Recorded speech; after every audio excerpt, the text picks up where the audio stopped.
You will hear a number of different recordings, and you will have to answer questions on what you hear. There will be time for you to read the instructions and questions, and you will have a chance to check your work. All the recordings will be played once only. The test is in 4 sections. At the end of the test, you will be given 10 minutes to transfer your answers to an answer sheet.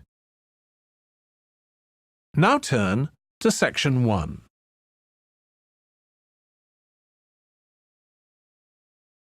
Section 1. You will hear a man telephoning a friend to find out about their local public library. First, you have some time to look at questions 1 to 4.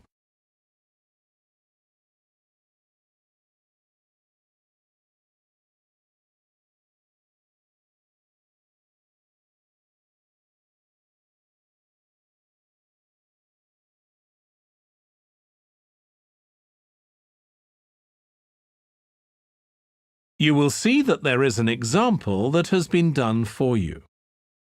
On this occasion only, the conversation relating to this will be played first. Hello? Hi, Susie. It's Paul here. How are you? Enjoying your new job? You're working at the library, aren't you? Yes, I started when the library reopened a month ago. It's great.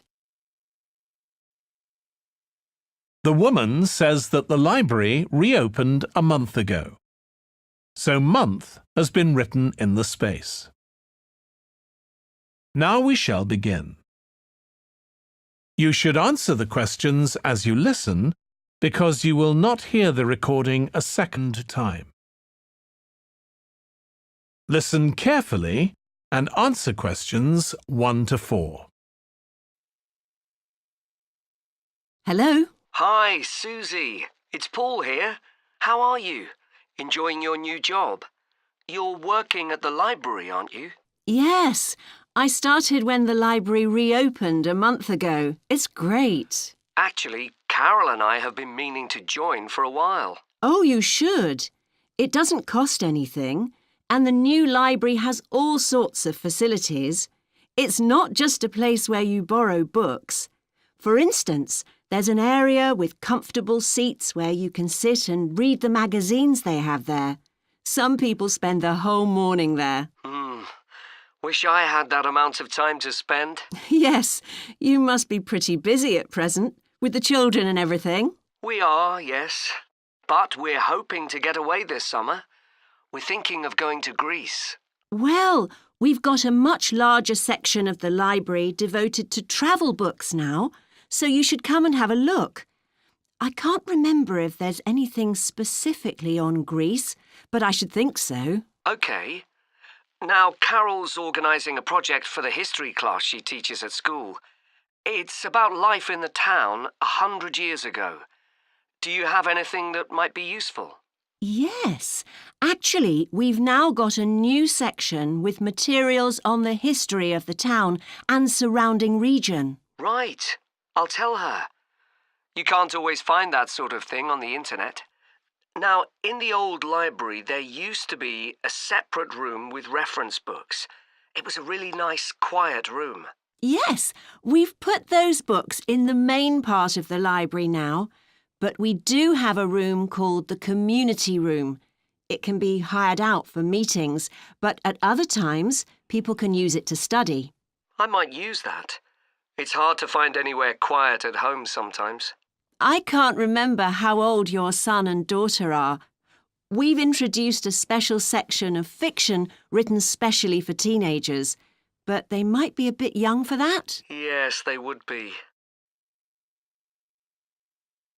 Before you hear the rest of the conversation, you have some time to look at questions 5 to 10.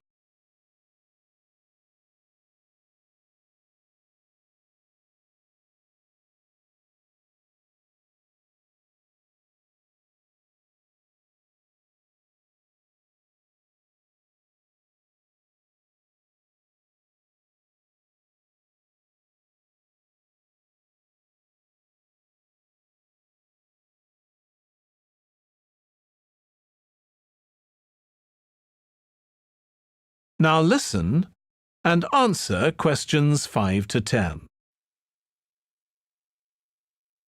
Well, we do have lots of activities for younger children. Yes? For example, we have a science club. At the next meeting, they're going to be doing experiments with stuff that everyone has in the kitchen, sugar and flour and so on. They might be interested, yes. And we have a competition for children called Reading Challenge. That doesn't begin until after the end of term. They have to read 6 books and they get a certificate if they manage it. So that gives them something to do while they're on holiday, instead of getting bored. That's the idea. And there's special activities for adults too. On Friday, we have a local author called Tanya Streep, who's going to be talking about her new novel. It's called Catch the Mouse, and she based the story on a crime that actually took place here years ago. Right. We're not free on Friday, but I'll look out for the book. Now, this probably isn't for you, but we do have IT support available for members.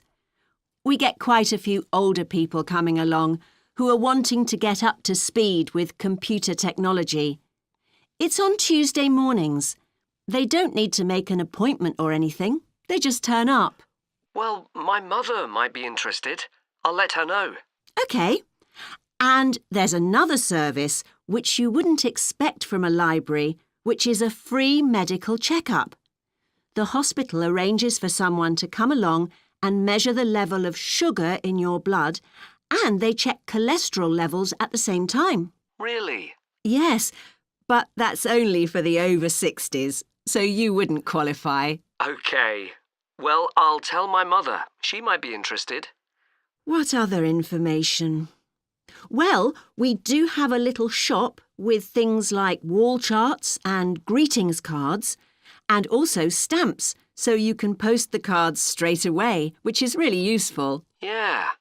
Well, I'll bring the children round at the weekend and we'll join. Oh, one more thing. I'll be bringing the car. Is there parking available? Yes, and it's free in the evening and at weekends. Perfect. Well, thanks, Susie. See you soon. That is the end of section 1. You now have half a minute to check your answers.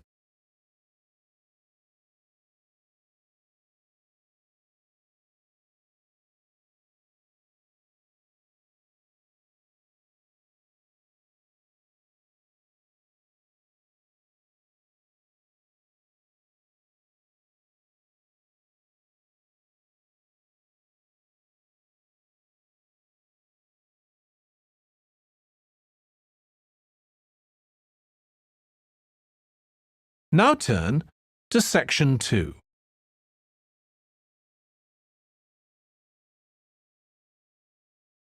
Section 2. You will hear part of a training session for new employees at a large travel company. First, you have some time to look at questions 11 to 17.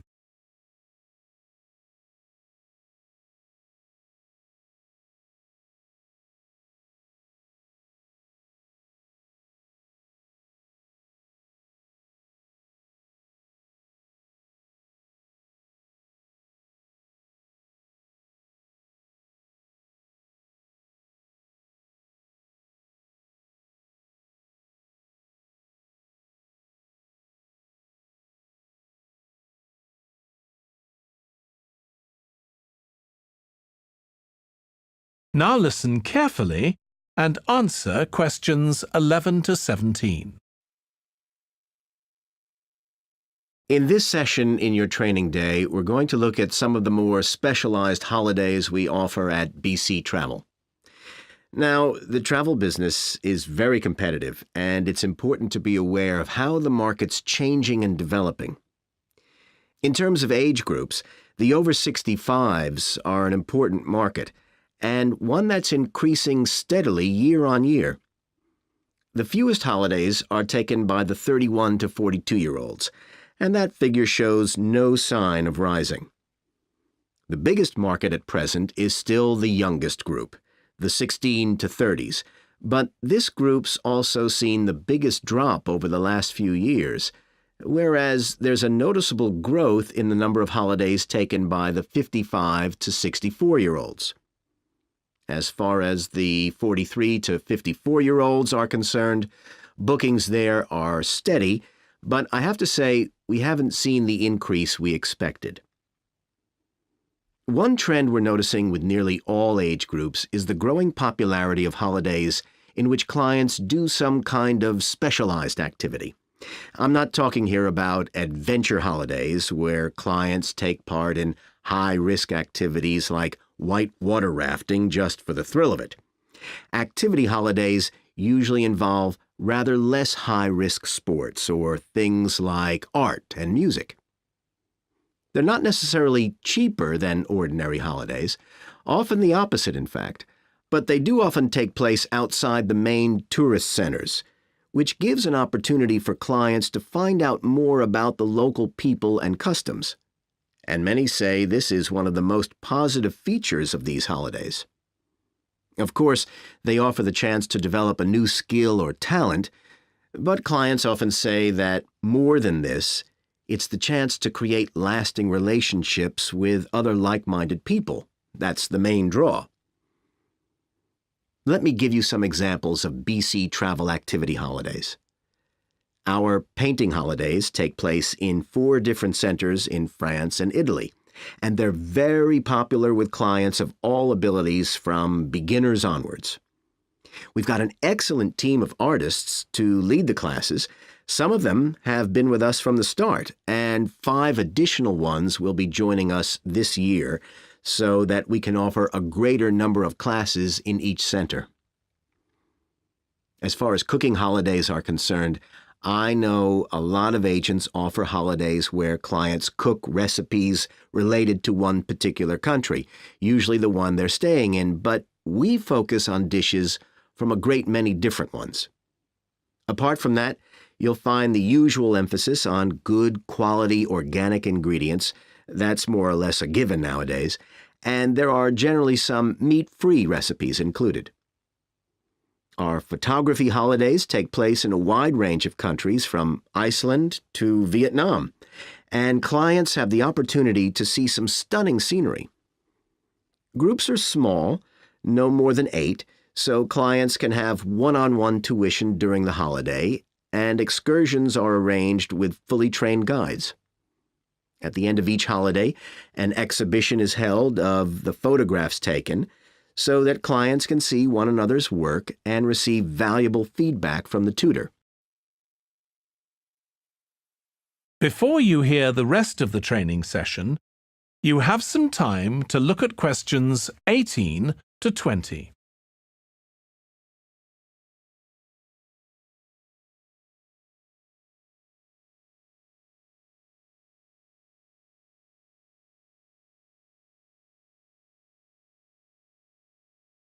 Now listen and answer questions 18 to 20. Finally, let me tell you about our fitness holidays. In Ireland and Italy, we run one-week general fitness classes for all ages and levels of fitness. Clients start the course with a consultation with a trainer, and together they draw up an individual program. As well as improving general fitness, clients find that they end up losing much of the stress they've built up in their daily lives.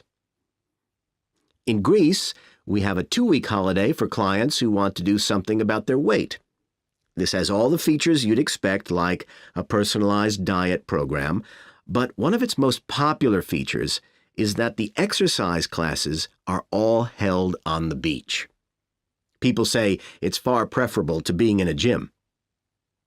Finally, we offer several holidays in Morocco. One very popular one is the mountain biking holiday. Bikes are provided, and there are different routes according to people's ability. We offer one which is tailored to the needs of families, which is particularly popular. Okay, so that's about all the time I have today, so thank you very much. That is the end of section 2. You now have half a minute to check your answers.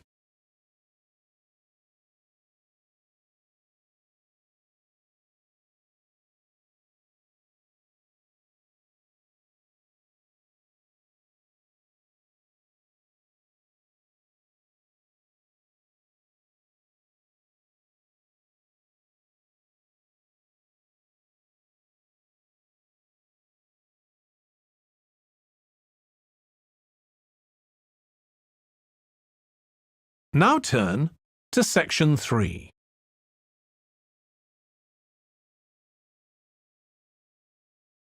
Section 3. You will hear two tourism students, called Natalie and Dave, talking about the tourism case study they are doing. First, you have some time to look at questions 21 to 26.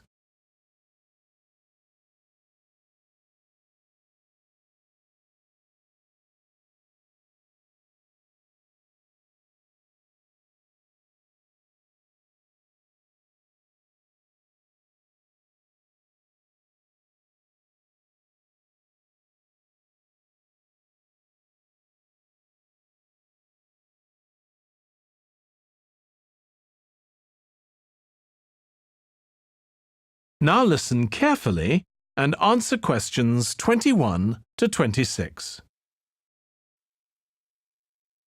Dave, I'm worried about our case study. I've done a bit of reading, but I'm not sure what's involved in actually writing a case study. I missed the lecture where Dr. Baker talked us through it. OK, well, it's quite straightforward. We've got our focus. That's tourism at the Horton Castle site. And you said you'd done some reading about it? Yes, I found some articles and made notes of the main points. Did you remember to keep a record of where you got the information from? Sure, I know what a pain it is when you forget that. OK, so we can compare what we've read. Then we have to decide on a particular problem or need at our site. And then think about who we're going to interview to get more information. OK, so who'd that be? The people who work there? And presumably some of the tourists too? Yes, both those groups. So we'll have to go to the site to do that, I suppose. But we might also do some of our interviewing away from the site. We could even contact some people here in the city, like administrators involved in overseeing tourism. OK, so we'll need to think about our interview questions and fix times and places for the meetings. It's all going to take a lot of time. And if we can, we should ask our interviewees if they can bring along some numerical data that we can add to support our findings. And photographs? I think we have plenty of those already. But Dr. Baker also said we have to establish with our interviewees whether we can identify them in our case study or whether they want to be anonymous. Oh, I wouldn't have thought of that. OK, once we've got all this information, I suppose we have to analyse it. Yes, put it all together and choose what's relevant to the problem we're focusing on, and analyse that carefully to find out if we can identify any trends or regularities there. That's the main thing at this stage, rather than concentrating on details or lots of facts. OK, and then once we've analysed that, what next? Well, then we need to think about what we do with the data we've selected to make it as clear as possible to our readers. Things like graphs or tables or charts. Right. Then the case study itself is mostly quite standard. We begin by presenting the problem and giving some background, then go through the main sections. But the thing that surprised me is that in a normal report, we'd end with some suggestions to deal with the problem or need we identified. But in a case study, we end up with a question or a series of questions to our readers, and they decide what ought to be done. Oh, I hadn't realised that. Before you hear the rest of the discussion, you have some time to look at questions 27 to 30.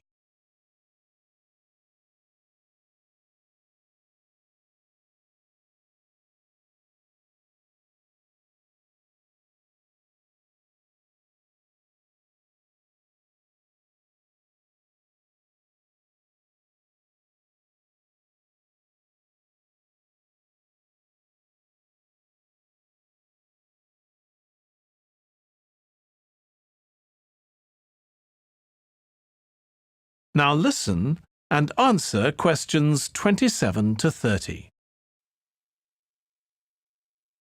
So, basically, the problem we're addressing in our case study of the Horton Castle site is why so few tourists are visiting it. And we'll find out more from our interviews, but I did find one report on the internet that suggested that one reason might be because, as far as transport goes, access is difficult. I read that too, but that report was actually written 10 years ago when the road there was really bad, but that's been improved now. And I think there's plenty of fascinating stuff there for a really good day out, but you'd never realise it from the castle website. Maybe that's the problem. Yes, it's really dry and boring. I read somewhere a suggestion that what the castle needs is a visitor centre. So we could have a look for some information about that on the internet. What would we need to know? Well, who'd use it for a start? It'd be good to know what categories the visitors fell into too, like school parties or retired people. But I think we'd have to talk to staff to get that information. OK, and as we're thinking of suggesting a visitor centre, we'd also have to look at potential problems. I mean, obviously it wouldn't be cheap to set up. No, but it could be a really good investment. And as it's on a historical site, it'd need to get special planning permission, I expect. That might be hard. Right, especially as the only possible place for it would be at the entrance, and that's right in front of the castle. But it could be a good thing for the town of Horton. At present, it's a bit of a ghost town. Once they've left school and got any skills or qualifications, the young people all get out as fast as they can to get jobs in the city, and the only people left are children and those who've retired. Right. Something else we could investigate would be the potential damage that tourists might cause to the castle site. I mean, their environmental impact. At present, the tourists can just wander around wherever they want. But if numbers increase, there might have to be some restrictions, like sticking to marked ways. And there'd need to be guides and wardens around to make sure these are enforced. Yes, we could look at that too. OK, well, we've certainly managed... That is the end of section 3. You now have half a minute to check your answers.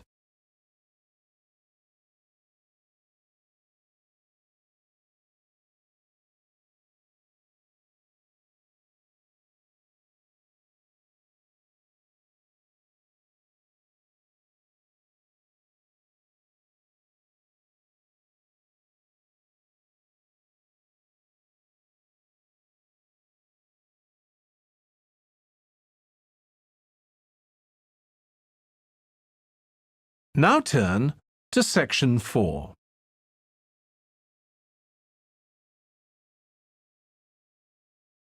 Section 4. You will hear a lecturer on an environmental studies course discussing how birds are affected by environmental change. First, you have some time to look at questions 31 to 40.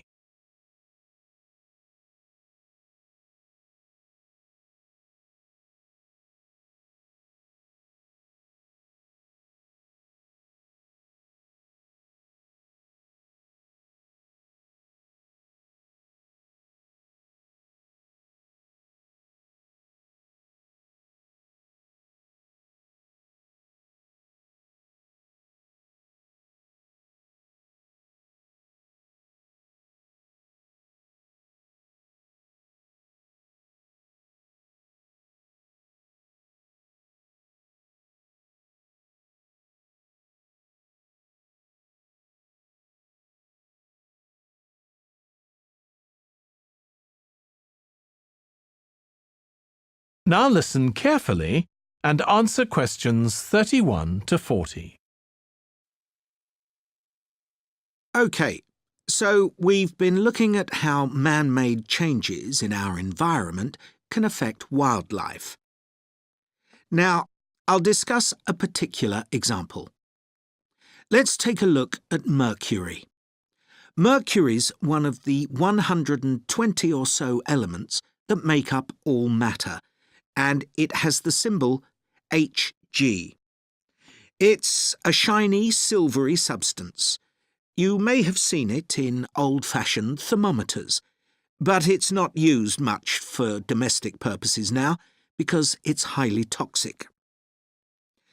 But the problem is that the amount of mercury in the environment's increasing.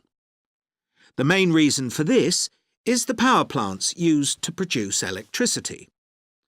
The main source of energy that most of them use is still coal, and when it's burned, it releases mercury into the atmosphere. Some of this gets deposited into lakes and rivers, and if it's ingested by a fish, it's not excreted. It stays in the fish's body, and it enters the food chain. So, it's been known for some time that birds which eat fish may be affected. But what wasn't known until quite recently is that those that eat insects can also be affected. So, a woman called Claire Varian Ramos is doing some research on how this is affecting birds. And rather than looking at how many birds are actually killed by mercury poisoning, she's looking for more subtle sub-effects. And these may be to do with the behaviour of the birds, or with the effect of mercury on the way their brain works, so whether it leads to problems with memory, for example. And she's particularly focusing on the effects of mercury on bird song. Now, the process of song learning happens at a particular stage in the bird's development, and what you may not know is that a young bird seems to acquire this skill by listening to the songs produced by its father, rather than by any other bird. And Varian Ramos has already found in her research that if young male birds are exposed to mercury, if they eat food contaminated with mercury, then the songs they produce aren't as complex as those produced by other birds. So, quite low-level exposure to mercury is likely to have an impact on male birds in a natural situation because it can mean that they're less attractive to female birds, and so it can affect their chances of reproduction.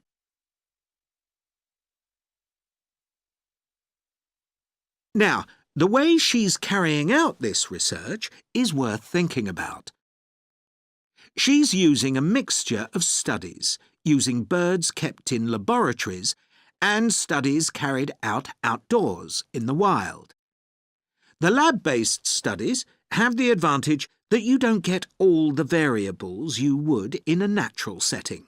So the experimenter has a much higher level of control, and that means they can be more confident about their results in some ways. And of course, they don't have to worry about going out and finding the birds in order to observe them. So, what are the implications here for humans? Well, because many birds are migratory, they may be transporting mercury far from contaminated sites. For example, it's been found that ducks who'd been feeding at a contaminated site were later shot by hunters over 1,000 kilometres away, and presumably eaten. But these birds likely had mercury levels high enough to warrant concern for human consumption. In addition, going back to song learning by birds, we saw that this may be affected by mercury contamination. Well, we also know that in humans, mercury causes developmental delays in the acquisition of language, And in fact, this process is very similar in the brain regions it involves, and even the genes that are involved.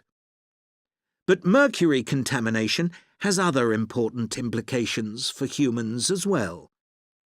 It's now known that an unborn child can be affected if the food eaten by its mother contains high levels of mercury, and these effects can be quite substantial.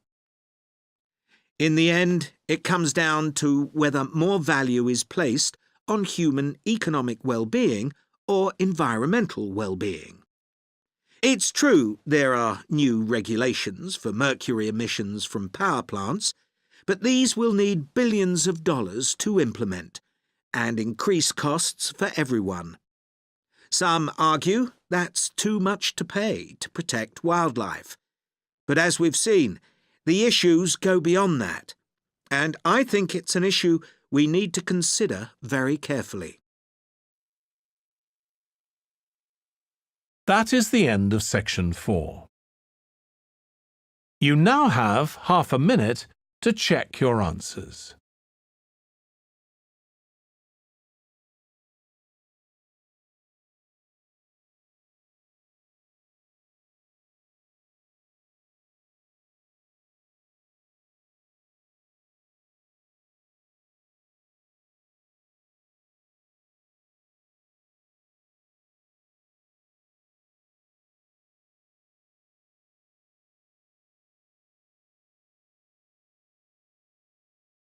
That is the end of the listening test. In the IELTS test, you would now have 10 minutes to transfer your answers to the answer sheet.